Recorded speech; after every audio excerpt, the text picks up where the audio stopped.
झारखंड में एक नए मोर्चा का गठन हुआ है और सरजू राय और आजसू और तमाम जो निर्दलीय अमित यादव और कमलेश सिंह ने एक मोर्चा का गठन किया है। उस मोर्चे का स्वरूप क्या होगा, किस उद्देश्य के लिए किया गया, हम बात करते हैं सरजू राय जी से। सरजू राय जी, ये बताइए, जो ये मोर्चे का गठन है आखिर किस उद्देश्य क्या है? आखिर विधानसभा के भीतर हम लोग अलग अलग रहते हैं, एक आदमी दो आदमी, अपनी बातों को बलपूर्वक रखने का समय नहीं मिलता है, बहुत कम समय मिलता है और महसूस किया जाता है कि विपक्ष और सत्ता पक्ष की तरफ से जो बातें आ रही हैं उसके अलावा भी कई ऐसी बातें हैं राज्य के विकास के बारे में, जनहित के बारे में, राजहित के बारे में, उनको बलपूर्वक रखना बहुत ज़रूरी है।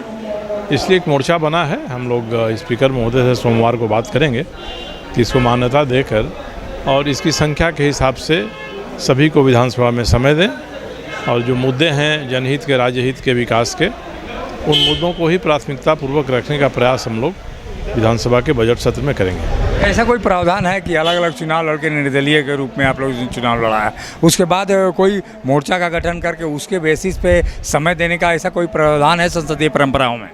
अब कोई इस तरह का ठोस प्रावधान नहीं है, मगर अलग अलग हम लोग आए हैं तो मोर्चा बन सकता है और सभी सदस्य कहेंगे कि हम अपना समय सरेंडर कर रहे हैं और हम में से किसी एक को दिया जाएगा तो इसमें देने में इसको अध्यक्ष जी को कोई कठिनाई नहीं होगी, क्योंकि हम लोग वॉलंटरली लोग कहेंगे कि भाई हमारा समय, सबका समय मिलाकर आप एक साथ समय दीजिए।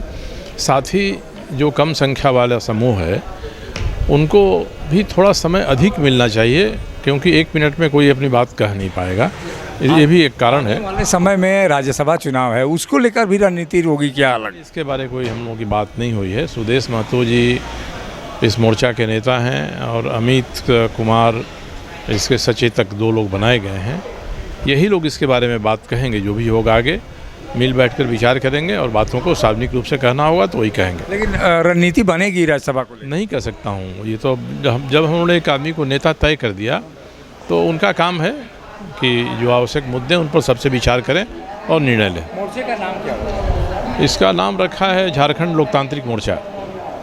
झारखंड लोकतांत्रिक मोर्चा निश्चित रूप से विधानसभा में तो कार्रवाई करेगा ही, और ऐसे में एक बड़ा सवाल राज्यसभा चुनाव को लेकर भी है। राज्यसभा चुनाव में इसकी क्या भूमिका होगी और किन विधायकों को और जो राज्यसभा में जो कैंडिडेट होंगे उनको किन मुद्दों पर ये अपना समर्थन देंगे, ये बड़ी बात होगी। सहयोगी संजय के साथ अशोक कुमार, मुखर संवाद, रांची। उस्ताद, आफत में पड़ी है जान। उस्ताद, उसके हाथ में तलवार है।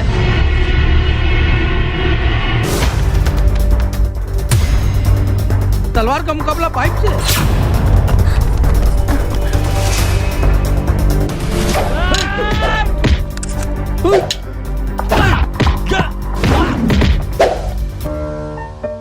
अरे वाह, आप तो हीरो हो। हीरो मैं नहीं, ग्लाइको पाइप है। अरे बॉस का कॉल। हेलो, आज का हेडलाइन क्या है? आज का हेडलाइन तो ग्लाइको पाइप है सर। ग्लाइको पाइप, हम चुकाते हैं एक एक बूंद की कीमत। जब टूटती है आस, जब थकती है सांस, जब रूठते हैं अपने, मुंह मोड़ता है जमाना, जब अंगड़ाई लेता है संकल्प, फिर बनती है कहानी, बनते हैं अनमिट निशान। देखिए मेरे साथ संघर्ष की दास्तां।